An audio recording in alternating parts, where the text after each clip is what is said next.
मित्रों नमस्कार। अनिल वत्स। धनु राशि जिसे अंग्रेजी में सजिटेरियस भी कहते हैं, जून का महीना कैसा रहेगा? शनि का धनु राशि में होना और मंगल द्वारा एस्पेक्टेड होना, मंगल शनि का योग। मंगल शनि का योग स्पोर्ट्स के अंदर भी नाम पैदा करता है, आईटी सेक्शन में फ़ायदा दे सकता है। डॉक्टरी करने जा रहे हैं, सर्जरी के अंदर अगर कुछ करने का मन है तो ये योग बहुत अच्छा है। और इसी के साथ साथ शुक्र का मेष राशि में होना, तो थोड़ा हमें अपने धैर्य रखना होगा, आवेश के ऊपर कंट्रोल करना होगा। गुरु का कन्या राशि में होना, गुरु जबकि असेंडेंट लॉर्ड बनता है और फोर्थ हाउस का भी लॉर्ड बनता है, जो कि मन का कारक होता है। असेंडेंट लॉर्ड होने से सेहत का भी, दिमाग का भी, तो अगर ये गुरु इस वक्त कन्या राशि में है तो ये, और अगर रेट्रोग्रेड भी हो जाए जैसा कि चल रहा है, तो ये परेशानियां बढ़ाने वाला हो जाता है। निर्णय गलत ले लेता आदमी, अचानक चक्कर आ जाते हैं, कभी कभी आदमी गिर जाता है। गर्मी के दिनों में बहुत ध्यान रखना पड़ेगा आपको, और ख़ास करके हेल्थ इश्यूज़ के लिए ध्यान रखना है। और केतु और राहु का कॉम्बिनेशन दिखाई देता है सिंह राशि में, तो फादर के लिए भी, स्वास्थ्य के लिए ठीक नहीं है, तो इन बातों का भी थोड़ा ध्यान रखना है। यात्राएं वगैरह हो सकती हैं, कुछ धार्मिक यात्राएं भी दिखाई देती हैं, हो सकता है कुछ पहाड़ों के ऊपर यात्राएं हों। चलिए बात करते हैं धनु राशि, अग्नि तत्व प्रधान राशि, जिसके स्वामी देव गुरु बृहस्पति हैं। और बृहस्पति जब धनु राशि होती है तो दो हाउस को, एक फोर्थ और एक असेंडेंट के स्वामी हो जाते हैं, और इस वक्त कन्या राशि में हैं। कन्या राशि होने में मकर राशि को देखते हैं नीच की दृष्टि से, आर्थिक दृष्टिकोण से व्यय, और सातवीं दृष्टि से देखते हैं मीन राशि को, और नवम दृष्टि से देखते हैं छठे भाव को। आइए देखते हैं पहली, दूसरी, तीसरी तारीख को कैसा होने वाला है। कुछ घूमने फिरने की बातें दिखाई देती हैं, कहीं यात्राओं के योग दिखाई देते हैं, देव कृपाएं, गुरुओं से मिलना, ध्यान, मेडिटेशन, अध्यात्म की तरफ बातें दिखाई देती हैं। 3 तारीख को बुध का वृषभ राशि में प्रवेश हो जाता है। बुध का वृषभ राशि में प्रवेश, बुध का रोल क्या है? 7th और 10th के लॉर्ड हैं। 7th के लॉर्ड होने से बिजनेस, और 10th के लॉर्ड होने से कर्म प्रधान, जो हमारा कार्य का क्षेत्र होगा। तो मरकरी की जो स्थिति है वो वृषभ राशि में प्रवेश हो गई है, तो थोड़ा ध्यान रखना है फाइनेंशियल पॉइंट ऑफ व्यू से, और जो डिसीजन लेंगे व्यापार में उसमें सोच समझ के लीजिएगा। कुछ देश विदेश के कार्यों में फ़ायदे हो सकते हैं, कोर्ट कचहरी के कार्यों में भी ध्यान लगाया जा सकता है। सो कुल मिला के मिला जुला प्रभाव। 4, 5, 6 तारीख की स्थिति देखते हैं। 4 तारीख को गंगा दशहरा, 10 प्रकार के पापों का जो हरण करे उसे दशहरा कहते हैं। और ये योग आर्थिक दृष्टिकोण से कुछ फ़ायदे हो सकते हैं, प्रिंट मीडिया में लाभ हो सकता है, एडवर्टाइजिंग के अंदर, फोटोग्राफी के अंदर भी फ़ायदा हो सकता है। और अगर मीडिया में हैं, पेंटिंग करते हैं, चित्रकला वगैरह में कोई एग्जीबिशन वगैरह लगाते हैं, तो you will be definitely benefited. और इसी के साथ साथ अपनी गर्लफ्रेंड से मिलने का, घूमने फिरने के योग भी दिखाई देते हैं, तो ये योग मिले जुले से अच्छे से हैं। 6, 7, 8 तरीके से, 6 तारीख को भौम प्रदोष व्रत है। भौम का रोल पंचम भाव के और 12th हाउस के अधिपति बनते हैं।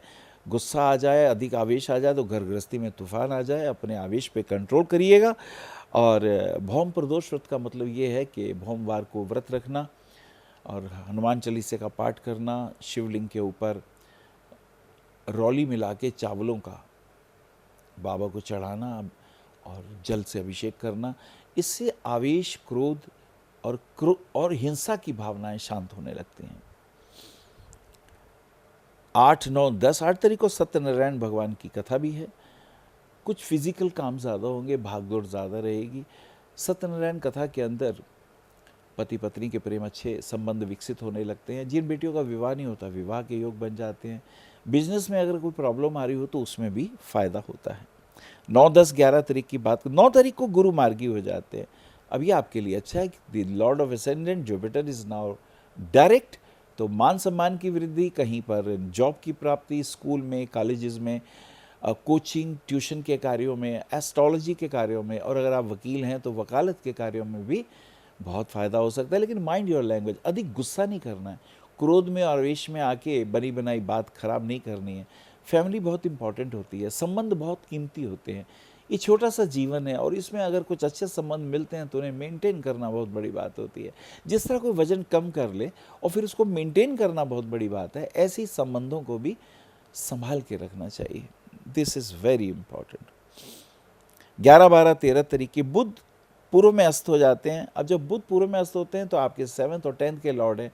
7th में बिजनेस है, पत्नी के संबंध हैं, और 10th से आपका व्यापार है। अब ये इस वक्त वक्री हो गए हैं और अस्त हैं। अस्त होने से मेहनत ज़्यादा, फल प्राप्ति कम होती है। तो घबराइए नहीं, मेहनत करते रहिए, आज नहीं तो कल फ़ायदा होगा।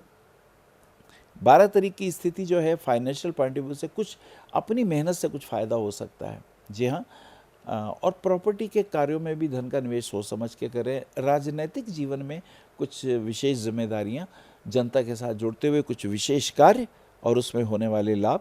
13, 14, 15, 13 को गणेश चतुर्थी का व्रत, हर प्रकार की विविधाओं को दूर करने वाले गणपति को नमन करते हुए 14 और 15 तारीख की स्थिति को देखते हैं। पार्टनरशिप वगैरह में कुछ परेशानियां आएंगी।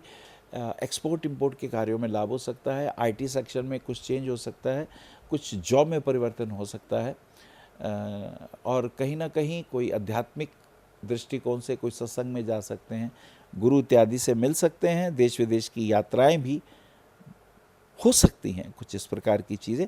15, 16, 17 तारीख की स्थिति देखते हैं। सूर्य का मिथुन राशि में प्रवेश हो जाता है। सूर्य आपकी जन्मपत्री में भाग्येश हैं, और जब वो मिथुन राशि में आते हैं तो विवाह के बाद भाग्योदय होता है। और सबसे बड़ी बात ये होती है कि लाइफ पार्टनर के साथ संबंध अनुकूल रखिएगा, आवेश क्रोध से बचिएगा, चैलेंजिंग वाली बातें घर के अंदर थोड़ी कम रखिएगा, सजेशन वाली लैंग्वेज यूज़ करिएगा, उसमें विशेष फ़ायदा होगा। 17, 18, 19 तारीख की स्थिति देखते हैं। बुध का मिथुन राशि में 18 तारीख को प्रवेश हो जाता है।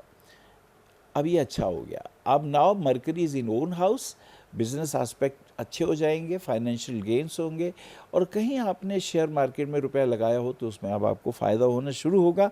ये एक इम्पॉर्टेंट है। 19, 20, 21 तारीख को 20 तारीख को शनि का वृश्चिक राशि में प्रवेश हो जाता है।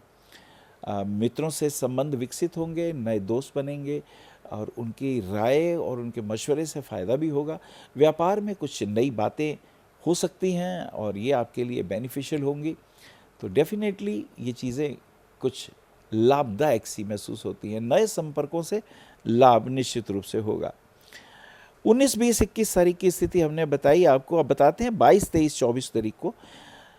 24 तारीख को शनिवार की अमावस्या है। अमावस्या वाले दिन ब्राह्मण को खाना खिला सकते हैं, और शनिवार वाले दिन शनिदेव के मंदिर में तेल का दीपक जलाया जा सकता है। पीपल के पेड़ के नीचे भी दीपक जला सकते हैं, जल चढ़ा सकते हैं, और ओम शम शनिश्चराय नमः का जाप कर सकते हैं। गरीब लोगों की मदद कर सकते हैं, इससे आपको कई बिगड़े काम सुधरने लगते हैं। 25, 26, 27 तारीख की स्थिति। 25 को गुप्त नवरात्रि हैं, जो देवी माँ की स्तुति करते हैं, पूजा करते हैं। ओम ऐं ह्रीं क्लीं चामुंडाय विचे नवाण मंत्र से जाप कर सकते हैं। और अगर दुर्गा सप्तशती का पाठ करते हैं तो दिव्या, अर्गला, कीलकम, इन स्तोत्रों का जाप भी किया जा सकता है। 28, 29, 30 तारीख की स्थिति को देखें। 29 तारीख को शुक्र का वृषभ राशि में प्रवेश हो जाता है। शुक्र जब वृषभ राशि में आते हैं तो स्वभावतः हेल्थ इश्यूज में थोड़ा ध्यान रखना है। वाइफ के साथ संबंधों को अनुकूल रखिएगा। छोटी छोटी बातों पे तनाव आएगा, घर में क्लेश तंग कर सकता है। मुझे लगता है बहुत सारी बातों के जवाब ना देना भी एक जवाब देना होता है। हम बहुत सी चीज़ों को अवॉइड किया जा सकता है। और धनु राशि वालों के लिए मुझे लगता है कि पुखराज रत्न पहनना उनके लिए बहुत अच्छा है। 5, 5.25 कैरेट का इंडेक्स फिंगर में पहनिएगा। और रूबी रत्न पहनने से जॉब के मामले में फ़ायदे हो सकते हैं, फ़ायदा हो सकता है इसके अंदर। और अपने मन को स्थिर रखना बहुत ज़रूरी है। हम अचानक चाहते हैं बहुत कुछ हो जाए, बहुत अच्छा हो जाए, लेकिन उसके लिए हमें थोड़ा टाइम वेट करना पड़ता है। And slow and steady wins the race. धीरे धीरे ज़रूर फ़ायदा होगा। ये महीना मिला जुला है पर आपके लिए लाभप्रद है। नमस्कार। आप आचार्य श्री अनिल वत्स जी के ज्योतिष व ध्यान संबंधी प्रोग्राम www.astroanilvats.com व मासिक राशिफल YouTube पर भी देख सकते हैं। विशेष जानकारी के लिए संपर्क करें। भविष्य कथन VE 279 गली नंबर 6 हरिनगर न्यू दिल्ली 110064। हमारे फोन नंबर है 9891739999 और 9818189993 और 8860006030 और 9810880002।